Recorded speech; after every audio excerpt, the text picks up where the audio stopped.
जय हिंद दोस्तों। Current GK के इस सीरीज में आज हम बात करेंगे 2026 जुलाई 2026 तक संपन्न होने वाले युद्धाभ्यास के बारे में। ठीक है, जिसमें भारत और अन्य देश इसमें शामिल है। इसमें हर विशेष वीडियो में आपको 25 प्लस प्रश्नों का संकलन मिलेगा, जो मुख्य रूप से एसएससी रेलवे बैंकिंग के लिए महत्वपूर्ण है। ठीक है, तो आइए चलते हैं पहला क्वेश्चन से। और इससे पहले हम पढ़ते हैं तीन प्रमुख के बारे में जो भी महत्वपूर्ण है। केंद्र सरकार ने 31वां सेना प्रमुख किसे नियुक्त किया है? ठीक है, तो ये 31वां सेना प्रमुख जो हमें नियुक्त किया गया उनका नाम क्या है? धीरज सेठ। ठीक है ना, ये भी महत्वपूर्ण है। युद्ध से पहले प्रमुख के बारे में हम जान लेते हैं। अब ये जान लीजिए 13 जून 2026 को चीफ ऑफ आर्मी स्टाफ के लिए नियुक्ति मंजूरी मिली है। धीरज सेठ किनका जगह लेंगे? उपेंद्र द्विवेदी जी का जगह लेंगे, जो 30 जून 2026 को रिटायर कर रहे हैं। इनकी अवधि 3 साल या 62 तक की उम्र की होती है। ठीक है ना। धीरज सेठ इससे पहले सेना प्रमुख, उप सेना प्रमुख के पद पर आ चुके हैं। ठीक है, तो कौन है प्रमुख? धीरज सेठ। ठीक है, अगला क्वेश्चन है कि केंद्र सरकार ने नया navy chief of naval staff किसे नियुक्त किया है?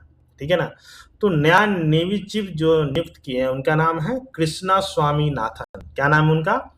कृष्णा स्वामीनाथन। अब यहां पर देखिए, भारत सरकार ने वाइस एडमिरल कृष्णा स्वामीनाथन को भारतीय नौसेना का नया प्रमुख नियुक्त किया गया है। ठीक है ना, वे किनका जगह लेंगे? दिनेश कुमार त्रिपाठी का जगह लेंगे। ठीक है, जो 31 मई 2026 को रिटायर किए हैं।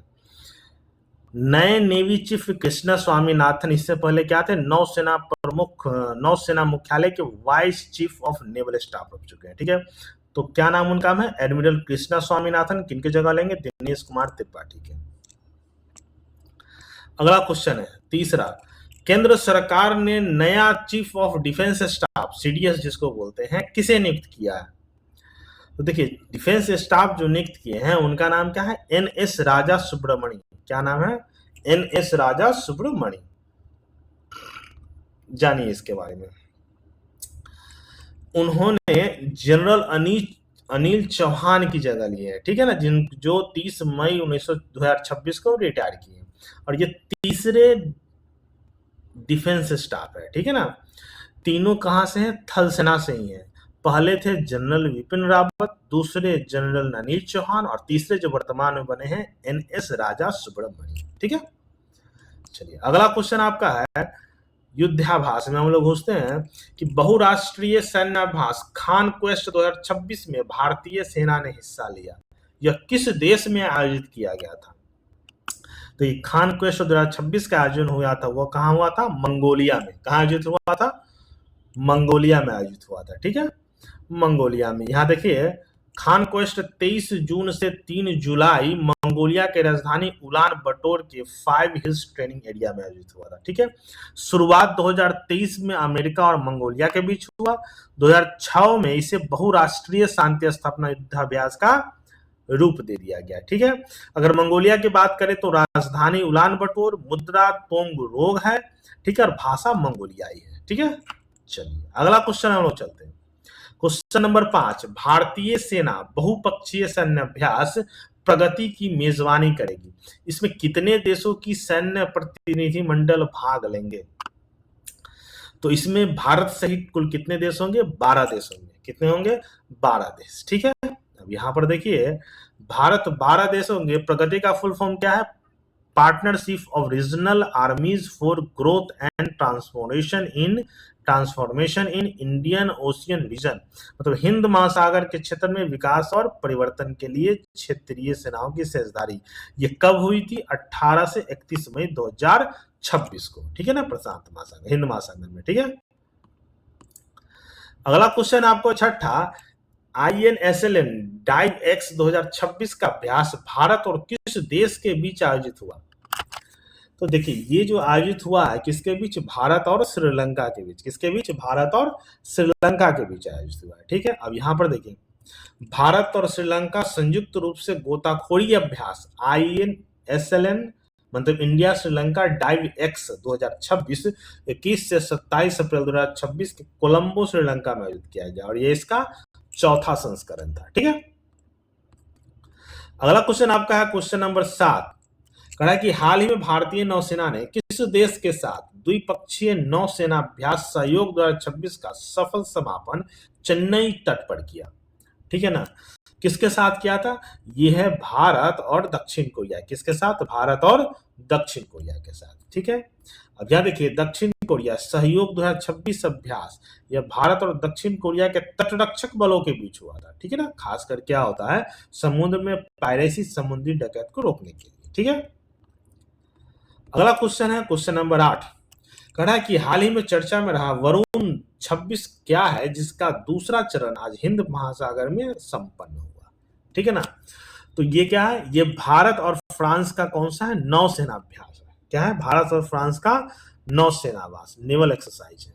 अब यहां पर देखिए भारत और फ्रांस के बीच और भी एक्सरसाइज होता है। एक्सरसाइज शक्ति या भारत और फ्रांस के बीच द्विवर्षीय थल सेना अभ्यास होता है। ठीक है ना, एक्सरसाइज गरुड़ ये वायुसेना अभ्यास होता है, और एक्सरसाइज वरुण ये नौसेना अभ्यास होता है। तो शक्ति, गरुड़ और वरुण ये तीनों भारत और फ्रांस के बीच होता है। ठीक है, अगला क्वेश्चन है क्वेश्चन नंबर 9। लेमिटिए 2026 सैन्य अभ्यास का 11वां संस्करण भारत और किस देश के बीच शुरू किया गया? तो ये किस देश के बीच हुआ? भारत और सेशेल्स के बीच। किसके बीच? भारत और सेशेल्स के बीच किया गया है। ठीक है, अब यहां देखिए द्विपक्षीय ये 9 से 20 मार्च 2026 को सेशेल्स रक्षा अकादमी में ये लेमितिए का एक युद्धाभ्यास किया गया, जिसका अर्थ होता है मित्रता। ठीक है, ये त्रिवर्षीय भागीदारी हर 3 साल पर होता है। ठीक है ना, भारत की तीनों सेना इसमें भाग लिए थे। ठीक है, अगला क्वेश्चन है क्वेश्चन नंबर 10 पर हम चलते हैं। निम्न में से किस नेतृत्व में north Atlantic treaty organisation NATO द्वारा कोल्ड रिस्पॉन्स सैन्य अभ्यास का आयोजित किया गया? ठीक है, तो ये किसके द्वारा किया गया है? किस नाटो के द्वारा? तो किसके द्वारा? नॉर्वे के द्वारा। किसके द्वारा? नॉर्वे के द्वारा किया गया। ठीक है, अब देखिए ये जो नाटो का ये द्विवार्षिक सैन्य अभ्यास कोल्ड रिस्पॉन्स नॉर्वे के नेतृत्व में किया गया। ठीक है, इसमें 14 देशों के लगभग 25,000 सैनिकों ने भाग लिया। ठीक है, चलो अगला क्वेश्चन है आपको 11। माहे और किस राज्य के तटों पर राष्ट्रीय सुरक्षा को सुदृढ़ करने के लिए सागर कवच अभ्यास का आयोजन किया गया? तो सागर कवच का अध्ययन जो तटीय राज्य है केरल में किया गया। कहाँ किया गया? केरल में किया गया। ठीक है, अब ये केरल में कौन क्यों किया गया? देखिए राष्ट्रीय सुरक्षा को सुदृढ़ करने के लिए सागर कवच तटीय सुरक्षा अभ्यास माहे जो केंद्र शासित प्रदेश पुडुचेरी के और केरल के तटों पर किया गया। ठीक है, इसमें भारत के भारतीय नौसेना, तटरक्षक बल, तटीय पुलिस और स्थानीय प्रशासनिक विभाग ने भी हिस्सा लिया था। ठीक है, मतलब ये ज्वाइंट मॉक ड्रिल था। अगला क्वेश्चन है 12। तो फ्रीडम शील्ड सैन्य अभ्यास दक्षिण कोरिया और किस देश के बीच आयोजित किया गया? तो ये फ्रीडम शील्ड से जो चर्चा में रहा है दक्षिण कोरिया और अमेरिका के बीच किया गया। ठीक है ना, दक्षिण कोरिया और अमेरिका के बीच किया गया। अब यहाँ पर देखिए फ्रीडम शील्ड या इसी को बोलते हैं उल्ची फ्रीडम शील्ड, संयुक्त राष्ट्र सैन्य दक्षिण कोरिया और संयुक्त राज्य अमेरिका के बीच होता है। ठीक है ना, ये एक वार्षिक रक्षा अभ्यास है। इसमें थल, वायु, जल, अंतरिक्ष और साइबर डोमेन सभी दिशाओं में इसका अभ्यास किया जाता है। अगला क्वेश्चन हम लोग चलते हैं क्वेश्चन नंबर 13। निम्न में से किस राज्य में भारतीय सेना द्वारा तकनीकी आधारित युद्धाभ्यास अमोघ ज्वाला का सफलतापूर्वक आयोजित किया गया? अमोघ ज्वाला का आयोजन कहाँ किया गया? ये भारत के सबसे बड़े राज्य उत्तर प्रदेश में। कहाँ किया गया? उत्तर प्रदेश में किया गया। इसके अंतर्गत क्या था? भारतीय सेना के द्वारा तकनीकी आधारित युद्धाभ्यास अमोघ ज्वाला का सफलतापूर्वक आयोजित किया गया। ये उत्तर प्रदेश के झांसी के पास बबीना फील्ड फायरिंग रेंज में किया गया। ठीक है ना, अगला क्वेश्चन है 14। निम्न में से किस देश में काकाडो अभ्यास 2026 का आयोजन किया गया? ये आपसे पूछा हुआ क्वेश्चन है। तो ये कहाँ आयोजित किया गया? ये है आपको ऑस्ट्रेलिया में। कहाँ पर किया गया? ऑस्ट्रेलिया में आयोजित किया गया। ये बहुराष्ट्रीय समुद्री सैन्य अभ्यास ऑस्ट्रेलिया सहित कुछ कितने देशों में भाग लिया था? 19 देश ने भाग लिया था। ठीक है, ये मुख्य रूप से हिंद प्रशांत क्षेत्र में समुद्री सहयोग के लिए किया गया। इस 17वें संशोधन में भारत की ओर से स्वदेशी युद्धपोत INS नीलगिरी ने हिस्सा लिया था। ठीक है ना, चलिए अगला क्वेश्चन हम लोग चलते हैं क्वेश्चन नंबर 15। निम्न में से किस देश पर भारतीय नौसेना द्वारा IONS समुद्री अभ्यास IMEX TTX 2026 का आयोजन किया गया था, ठीक है ना। तो कहाँ किया गया था? कोच्चि में। कहाँ पर किया गया था? ये नौसेना का था कोच्चि में, ठीक है ना। कोच्चि में केरल में पड़ता है आपको। भारतीय नौसेना समुद्री अभ्यास IMEX TTX 2026 का आयोजन कोच्चि केरल में दक्षिणी कमांड नौसेना कमांड के द्वारा किया गया था। इसमें यह एक बहुत अंतरराष्ट्रीय टेबल टॉप अभ्यास में 12 देशों ने इसमें हिस्सा लिया था, ठीक है ना। चलिए, और ये हर 2 वर्ष पर होता है, जिसकी अध्यक्षता इस बार भारत के द्वारा किया जा रहा था, ठीक है। अगला क्वेश्चन है 16। भारत और बांग्लादेश के बीच आयोजित होने वाले प्रमुख द्विपक्षीय सैन्य अभ्यास का नाम बताइए। तो भारत और बांग्लादेश के बीच कौन अभ्यास होता है? इसमें संप्रीति। कौन सा होता है? संप्रीति, ठीक है। अब यहाँ पर देखिए, भारत और बांग्लादेश के बीच आयोजित होने वाले प्रमुख द्विपक्षीय सैन्य अभ्यास का नाम क्या है? संप्रीति, ठीक है ना। इसके अलावा दोनों देशों के बीच बोंगो सागर नामक द्विपक्षीय नौसेना अभ्यास भी होता है, बोंगो सागर। चलिए, अगला क्वेश्चन है 17। एक्स मैत्री, एक्सरसाइज मैत्री बोलते हैं, भारत और किस देश के बीच आयोजित होने वाला सैन्य अभ्यास है? तो ये एक्स मैत्री है किसके? भारत और थाईलैंड के बीच किया जाता है। किसके बीच? भारत और थाईलैंड के बीच किया जाता है। ये मुख्य रूप से जो एक्सरसाइज होता है भारत और थाईलैंड के बीच, ये मैत्री एक्सरसाइज सैन्य अभ्यास आयोजित किया जाता है, ठीक है ना। इसमें थल सेना के साथ साथ नौसेना के साथ साथ वायुसेना भी इसमें भाग लेते हैं, ठीक है। अगला क्वेश्चन है 18। अल नगाह सैन्य अभ्यास भारत और किस देश के बीच आयोजित किया जाता है? तो अल नगाह जो है भारत और ओमान के बीच किया जाता है। कहाँ? भारत और ओमान के बीच किया जाता है, ठीक है। अब देखिए, भारत और ओमान के बीच और भी होता है अल नजाह, जिसको हम लोग पढ़े नगाह भी पढ़ते हैं, थल सेना अभ्यास है। नसीम अल बहर, ये नौसेना अभ्यास है। ईस्टर्न ब्रिज, ये वायुसेना अभ्यास है। ये तीनों कहाँ? भारत और ओमान के बीच किया जाता है, ठीक है। अगला क्वेश्चन है 19। भारत और उज्बेकिस्तान के बीच होने वाले संयुक्त सैन्य अभ्यास का नाम क्या है? तो भारत और उज्बेकिस्तान के बीच जो होने वाला है उसका नाम क्या है? दस्तलीक। क्या नाम है उसका? दस्तलीक नाम है, ठीक है। अब यहाँ पर देखिए, भारत और उज्बेकिस्तान के बीच जो सैन्य अभ्यास हुआ उसका नाम क्या है? दस्तलीक नाम है, ठीक है ना। ये एक वार्षिक और द्विपक्षीय सैन्य अभ्यास है। इसका 7वां संस्करण 12 से 25 अप्रैल उज्बेकिस्तान के नमंगन स्थित गुरुमसराय फील्ड ट्रेनिंग सेंटर में हुआ था, ठीक है ना। मतलब कि उज्बेकिस्तान में हुआ था, ठीक है। अगला क्वेश्चन है 20। मालाबार नौसेना अभ्यास में कौन कौन से देश शामिल हैं? देखिए, मालाबार सैन्य अभ्यास से 4 देश शामिल है। उनका नाम क्या है? भारत, अमेरिका, जापान और ऑस्ट्रेलिया। 4 देश इसमें सम्मिलित होते हैं, ठीक है। अब यहाँ पर देखिए, मालाबार एक बहुपक्षीय वार्षिक नौसेना सैनिक अभ्यास है जिसमें भारत, अमेरिका, जापान और ऑस्ट्रेलिया के नौसेनाएं शामिल होते हैं। 1992 में यह भारत और संयुक्त राष्ट्र अमेरिका के द्वारा शुरू हुआ था, लेकिन 2007 में जापान और ऑस्ट्रेलिया पहली बार इसमें शामिल हो गए। जापान 2015 में इसका स्थायी सदस्य बना और 2020 में ऑस्ट्रेलिया पूर्ण भागीदारी के साथ चतुर्भुजीय, जिसको बोलते हैं 4 नेशन अभ्यास बन गया है। तो मालाबार किसके किसके बीच होता है? अमेरिका, जापान, भारत और ऑस्ट्रेलिया के बीच, ठीक है। चलिए, अगला क्वेश्चन है बहुत इंपॉर्टेंट। सूर्य किरण सैन्य अभ्यास भारत और किस पड़ोसी के बीच आयोजित किया जाता है? तो देखिए, सूर्य किरण जो है किसके बीच? भारत और नेपाल के बीच। हमारा पड़ोसी देश है छोटा सा, उसके बीच किया जाता है, ठीक है। भारत और नेपाल के बीच सेनाओं के बीच प्रमुख सैन्य अभ्यास है जिसका नाम क्या है? सूर्य किरण। यह दोनों देशों के बीच बारी बारी से भारत और नेपाल में प्रतिवर्ष आयोजित किया जाता है। चलिए, क्वेश्चन नंबर 22। सिनबैक्स किन 2 देशों के नौसेनाओं के बीच आयोजित होने वाला एक वार्षिक अभ्यास है? तो किसके बीच है सिनबैक्स? ये भारत और सिंगापुर के बीच किया जाता है। किसके बीच? भारत और सिंगापुर के बीच। अब यहाँ पर देखिए, भारत और सिंगापुर के बीच और भी अभ्यास किया जाता है। देखिए, एक तो सिम्बैक्स अभ्यास है, यह भारत और सिंगापुर के नौसेनाओं के बीच अभ्यास किया जाता है। दूसरा है बोल्ड कुरुक्षेत्र, यह थल सेनाओं के बीच अभ्यास किया जाता है।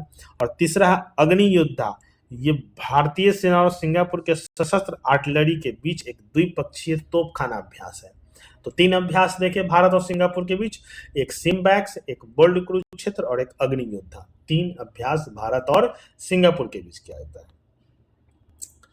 क्वेश्चन नंबर 23, युद्ध अभ्यास, ये नाम ही है, किन 2 देशों के बीच होने वाला एक प्रमुख सैन्य अभ्यास है? तो युद्ध अभ्यास किसके किसके बीच है? भारत और अमेरिका के बीच। किसके बीच? भारत और अमेरिका के बीच। यहाँ पर आप देख सकते हैं भारत और अमेरिका के बीच रक्षा को मजबूत करने के लिए ये सैन्य अभ्यास किया जाते हैं। और भारत और अमेरिका के बीच देखिए कौन सा होता है? पहला युद्ध अभ्यास, ये थल सेनाओं के बीच होता है। दूसरा है वज्र प्रहार, ये विशेष बल संयुक्त प्रशिक्षण अभियान है। तीसरा है टाइगर ट्रांप, ये मानवीय सहायता के लिए किया जाता है। चौथा है कॉर्पोरेशन पासेक्स, ये भारतीय नौसेना और अमेरिकी नौसेना के बीच है। और 5वां है कोप इंडिया, ये भारतीय वायुसेना और अमेरिकी वायुसेना के बीच है। मतलब 5 अभ्यास है जिसमें भारत और अमेरिका संयुक्त रूप से द्विपक्षीय सैन्य अभ्यास है। पहला है युद्ध अभ्यास, वज्र प्रहार, टाइगर ट्रम्प, कॉर्पोरेशन पासेक्स और कोप इंडिया। ये पांचों के पांचों बहुत महत्वपूर्ण है। अगला क्वेश्चन देखिए, इससे नियुक्ति इसमें भी है कि भारतीय वायुसेना की पहली महिला फ्लाइंग इंस्ट्रक्टर कौन बनी है? ये भी बहुत महत्वपूर्ण है। उनका नाम क्या है? सान्या। क्या नाम है? सान्या। अब इसके बारे में थोड़ा सा जान लीजिए। स्क्वाड्रन लीडर सान्या आईएएफ की पहली महिला अधिकारी बन गई है जिन्होंने प्रतिष्ठित category A qualified flying instructor यानी कैट ए क्यूएफआई की उपलब्धि हासिल की है। ठीक है ना? अभी देखिए हमारे फौज में जो पहली बार हुआ है उनका हमने कुछ लिस्ट बनाया है। पहली एयरफोर्स महिला fighter pilot Avani Chaturvedi, Rafale उड़ाने वाली पहली महिला शिवांगी सिंह, एयरफोर्स में जगुआर स्क्वाड में स्थायी रूप से नियुक्त होने वाली तनुष्का सिंह, आर्मी की पहली महिला fighter pilot Abhilasha Barak, navy की पहली महिला helicopter pilot Anamika B Rajeev, navy की पहली महिला फाइटर पायलट आस्था पुनिया और एयरफोर्स की पहली महिला फ्लाइंग इंस्ट्रक्टर कौन है? सानिया। इस सभी के सभी महत्वपूर्ण है, आप इसका ले सकते हैं स्क्रीनशॉट। ठीक है, अगला क्वेश्चन है कि भारत के रक्षा लेखा महानियंत्रक कौन बने हैं? नए बने हैं, उनका नाम क्या है? अनुग्रह नारायण दास। क्या नाम है उनका? अनुग्रह नारायण दास नाम है। ठीक है, अब ये देखिए इनकी नियुक्ति 1 मई 2026 को हुई थी, रक्षा लेखा महानियंत्रक। ठीक है ना, ये रक्षा मंत्रालय के अंतर्गत रक्षा का लेखा विभाग करते हैं। ये भारतीय नौसेना, वायुसेना और थल सेना तीनों के वित्तीय प्रबंधन, लेखा जोखा और आंतरिक लेखा परीक्षक का मुआयना करते हैं। ठीक है, चलिए अगला क्वेश्चन है, ये अंतिम क्वेश्चन आपका है कि भारत के पहले ऑटोनोमस लड़ाकू विमान काल भैरव जो चर्चा में रहा था, उत्पादन किस देश में किया जा रहा है? तो देखिए इसका उत्पादन जो किया जा रहा है वह कहाँ किया जा रहा है? पुर्तगाल में। कहाँ किया जा रहा है? पुर्तगाल में किया जा रहा है। ठीक है, अब यहाँ पर देखिए इसके बारे में थोड़ी सी जानकारी ले लेते हैं। काल भैरव भारत का पहला ऑटोनोमस लड़ाकू विमान किसके? पुर्तगाल में किया जा रहा है और ये पहली बार अगस्त 2025 में इसको पेश किया गया था। पुर्तगाल में स्केच पिक्सेल के सहयोग से इसको किया जा रहा है। रेंज 3000 किलोमीटर है और लगातार 30 घंटे से अधिक समय तक उड़ान भर सकती है। तो काल भैरव के लिए हमारा ये न्यूज चर्चा में रहा था, इसलिए हमने 9वां क्वेश्चन लगभग 26वां क्वेश्चन इसमें ऐड कर दिया था। तो हर बार आपको 25 प्लस प्रश्नों का संकलन मिलेगा, इसको आप देखिएगा। अच्छा लगेगा तो शेयर, लाइक, कमेंट भी कीजिएगा। हाँ, और कुछ चाहिए तो उसके लिए भी आप कमेंट कीजिएगा। धन्यवाद।